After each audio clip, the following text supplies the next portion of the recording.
मुख्यमंत्री श्री भगवंत मान साहब, मंच पे मौजूद कई राज्यों के और कई पार्टियों के आज यहाँ पे आए हुए सभी नेतागण और मंत्रीगण और यहाँ पे आए हुए सभी भाइयों बहनों, आप सब लोगों को मेरा नमस्कार, सबको मेरा प्रणाम।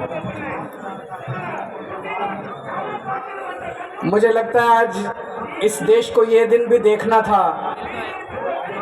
ये जंतर मंतर वो जगह है जहाँ पे इस देश की प्रजा सरकारों के एक्सप्लॉयटेशन से तंग आके यहाँ पे धरने प्रदर्शन करने आती है। लेकिन आज यहाँ पे केरला के मुख्यमंत्री को अपना सारा कामकाज छोड़ के केरला से दिल्ली यहाँ पे धरना करने के लिए आना पड़ा केंद्र सरकार की ज्यादतियों के खिलाफ। मैं समझ रहा हूँ ये भी इस देश को ये दिन भी देखना था। आज लगभग आधे राज्यों के अंदर विपक्ष की सरकारें हैं और आधे राज्यों के अंदर उन लोगों की सरकारें हैं। जो विपक्ष की सरकारें हैं आधे राज्यों के अंदर, तो लगभग 70 करोड़ लोगों को ये विपक्ष की सरकारें रिप्रेजेंट करती हैं। 70 करोड़ लोगों को, आधे देश को। और इस वक्त ऐसा लगता है कि केंद्र सरकार ने विपक्ष की सरकारों के खिलाफ युद्ध छेड़ा हुआ है। ऐसा लगता है कि जंग छेड़ी हुई है, लड़ाई छेड़ी हुई है। हिंदुस्तान पाकिस्तान का रखा है हम लोगों के साथ। हम ये पूछना चाहते हैं कि क्या आप इन 70 करोड़ लोगों को अपना नहीं मानते? क्या आप केरला के लोगों को अपना नहीं मानते? क्या आप तमिलनाडु के लोगों को अपना नहीं मानते? क्या आप कर्नाटका के, दिल्ली के, पंजाब के, वेस्ट बंगाल के लोगों को अपना नहीं मानते? क्या ये सारे पराये हैं? क्या ये भारत के नागरिक नहीं हैं? यहाँ के 70 करोड़ लोगों ने विपक्ष के लोगों को चुन के सरकार बनाई। संविधान के अंदर लिखा है कि इन सरकारों की क्या पावर है। शिक्षा की पावर राज्य सरकारों की, स्वास्थ्य की पावर राज्य सरकारों की। संविधान के अंदर लिखा है कि क्या क्या पावर है। आप हमें अपना काम ही नहीं करने देते। सारी विपक्ष की सरकारों को तरह तरह से प्रताड़ित करने के लिए आज केंद्र सरकार सारे हथकंडे अपना रही है। मोटे मोटे तौर पे देखें तो 3 तरह से केंद्र सरकार विपक्ष की सरकारों को तंग कर रही है। सबसे पहला, केंद्र सरकार जायज फंड, जो हक है राज्यों का, वो फंड नहीं दे रही है। दूसरा तरीका, गवर्नर्स के और लेफ्टिनेंट गवर्नर के जरिए रोज काम में टांग अड़ाती है, हर काम में टांग अड़ाती है। और तीसरा तरीका, एजेंसीज को छोड़ के जिसको मर्जी पकड़ के जेल में डाले जा रहे हैं, जिसको मर्जी पकड़ के जेल में डाले जा रहे हैं। सबसे पहले मैं पहले तरीके पे आता हूं। यहां पे पिनराई विजयन साहब बैठे हैं, पंजाब के मुख्यमंत्री बैठे हैं, मैं दिल्ली का मुख्यमंत्री और कई सारे राज्यों के मंत्रीगण आए हुए हैं। हम सारे रोज इस बात को झेल रहे हैं कि जो जायज फंड उस राज्य के बनते हैं वो फंड हमें नहीं दिए जा रहे। अगर केरला के लोगों को उनके हक के फंड नहीं दिए जाएंगे तो काम कैसे चलेगा? सरकार कैसे चलेगी? केरला की सरकार कैसे चलेगी? तमिलनाडु की सरकार कैसे चलेगी? और हम यहाँ भीख मांगने नहीं आए।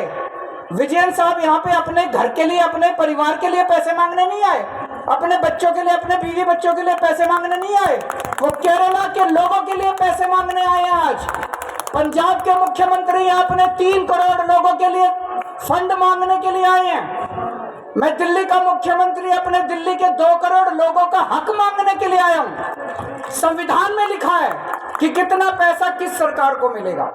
ये वाला टैक्स आएगा, मैं इनकम टैक्स में था, ये थोड़ा सा ज्यादा जानता हूं इसको। तो कितना फंड, कौन सी सरकार कितना फंड इस्तेमाल करेगी, कैसे इस्तेमाल करेगी, फाइनेंस कमीशन होगा, फाइनेंस कमीशन तय करेगा।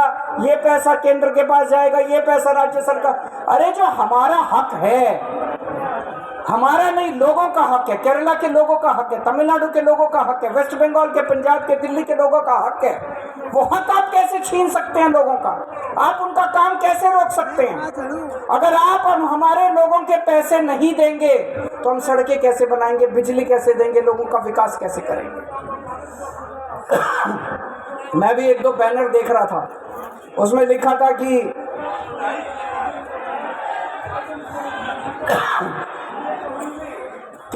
केरला के 8400 करोड़ रुपए रोके हुए।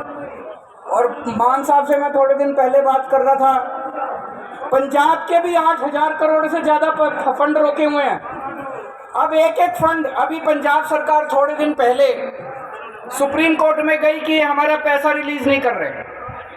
आरडीएफ का पैसा, आरडीएफ लगभग 4-5 हजार करोड़ बनता है, 5500 करोड़ रुपया आरडीएफ का, रूरल डेवलपमेंट फंड का पैसा इस्तेमाल रिलीज नहीं कर रहे।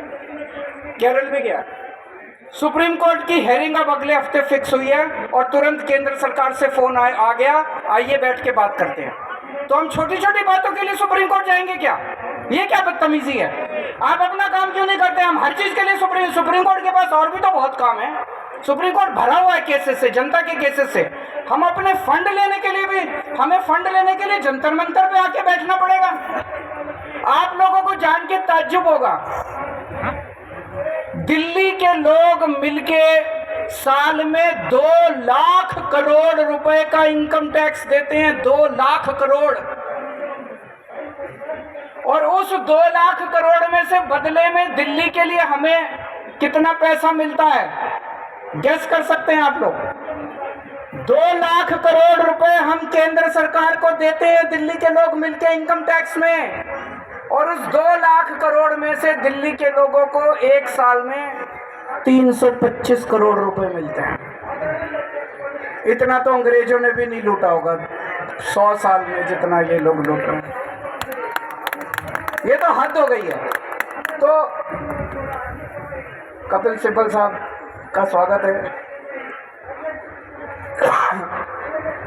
दूसरी चीज, गवर्नर्स और लेफ्टिनेंट गवर्नर्स के जरिए ये जिस तरह से सरकारों को तंग कर रहे हैं, संविधान के अंदर साफ साफ लिखा है कि ये हमारे सब्जेक्ट्स हैं। उन सब्जेक्ट्स के अंदर भी रोज गवर्नर हर राज्य के अंदर टांग अड़ा रहे हैं। सबसे इंटरेस्टिंग तो अभी पंजाब के अंदर हुआ।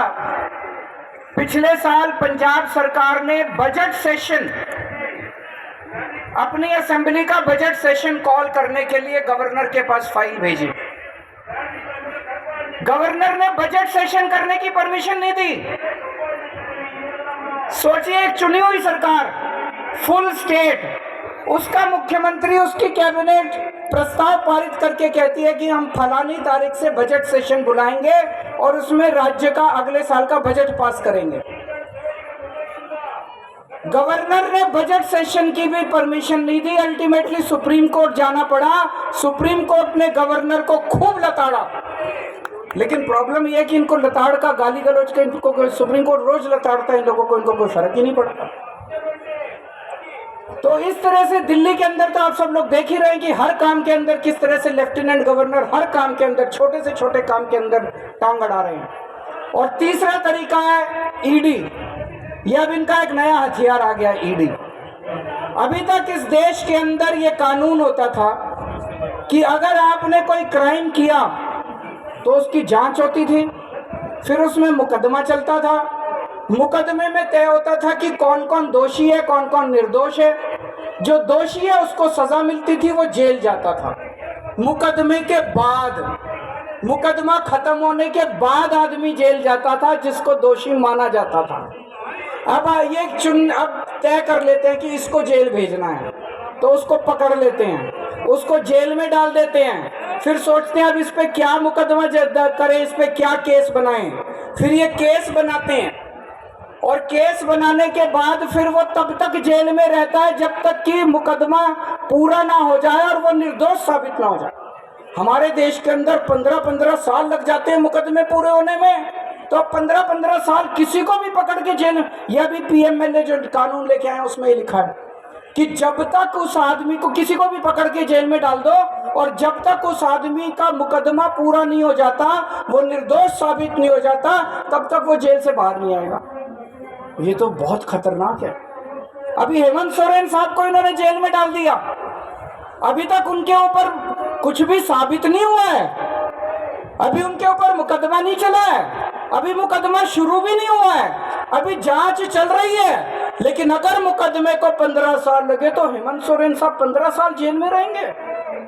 और ये तो किसी को भी कर दें, कल मुझे पकड़ के जेल में डाल देंगे, विजयन साहब को पकड़ के जेल में डाल देंगे, स्टालिन साहब को पकड़ के जेल में डाल देंगे, सीतारामैया साहब को पकड़ के जेल में डाल देंगे, सुखविंदर जी को, किसी भी को भी पकड़ के जेल में डाल देंगे और सरकार गिरा देंगे। हेमंत सोरेन साहब को जेल में डाला, उसके बाद 48 घंटे तक ये लोग तोड़ने की कोशिश करते रहे, जेएमएम को तोड़ देते हैं। ये तो भगवान का भला और जेएमएम वालों का महान है, जेएमएम वाले जो टूटे नहीं इनके सामने। तो ये अब ये किसी भी को भी पकड़ के जेल में डाल देंगे, उसकी सरकार तोड़ देंगे और फिर अपनी सरकार बना देंगे। ये क्या चल रहा है? कह रहे हैं केजरीवाल भ्रष्ट है। मैं पूछना चाहता हूं, मैंने दिल्ली में बिजली सस्ती, बिजली फ्री कर दी दिल्ली के अंदर, मध्य प्रदेश में, गुजरात में, उत्तर प्रदेश में सबसे महंगी बिजली मिल रही है देश में। तो बिजली फ्री करने वाला चोर है कि बिजली महंगी करने वाला चोर है? दिल्ली में मैंने सबका इलाज मुफ्त कर दिया, चाहे गरीब हो चाहे अमीर हो, सरकारी अस्पताल में चले जाओ, सबका दवा दारू सब फ्री। मध्य प्रदेश में, गुजरात में, उत्तर प्रदेश में चले जाओ, इतना महंगा इलाज, सरकारी अस्पतालों का बेड़ा गर्क कर दिया इन लोगों को। मैं पूछ रहा हूं, लोगों का इलाज फ्री करने वाला चोर है कि लोगों का इलाज महंगा करने वाला चोर है? किसी को भी पकड़ के चोर चोर चोर चोर चिल्लाना चालू कर देते हैं। तो दोस्तों, देश का बहुत बुरा हाल है। मैं विजयन साहब को बहुत बहुत बधाई देना चाहता हूं, उन्होंने आज ये अलख जगाई है, सबको इकट्ठा किया है। ये देश केवल हमारा नहीं है, ये देश 140 करोड़ लोगों का है।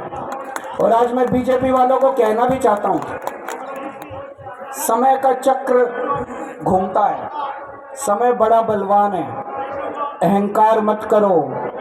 भगवान ना करे कल समय का चक्र जब घूमेगा और तुम इधर होगे और हम उधर होंगे, कहीं ऐसा ना हो कि यही कानून तुमको खाने के लिए दौड़े उसके बाद। जय हिंद।